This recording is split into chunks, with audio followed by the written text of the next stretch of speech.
Na gagawin natin ngayong susunod na linggo ay nakapastil na sa ating mga tarpaulin sa paligid ng dambana. Nakapost na rin po ito sa ating FB page. Kayo po'y aming inaaniyahang makiisa sa ating mga pagdiriwang. Simula po Lunes Santo hanggang Sabado de Gloria, tayo ay may maghapong pagpapakumpisan dito sa pambansang dambana. Kayo po'y aming inaaniyahang makapagbalik loob na yung panahon ng Parisna.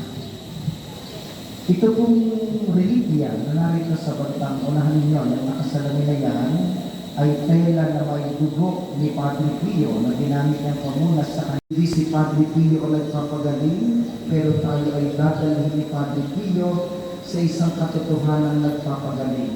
Aakayin niya tayong lahat para kay Kristo. Nawa po'y makatulong sa inyo si Padre Pio sa pagkakamit ng biyaya at kagalingan mula lamang sa Panginoon. Maraming salamat po sa inyong lahat. Ang ating sunod na misa mamayang alas 10 ng umaga. Inaasahan po namin inyong pananatilihin ang kalinisan, katahimikan at diwa ng pananalangin sa loob at labas ng ating simbahan.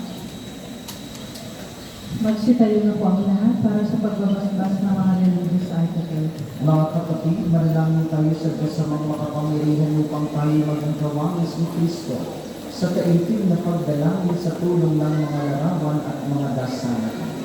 Inyo pong hawakan ang inyong mga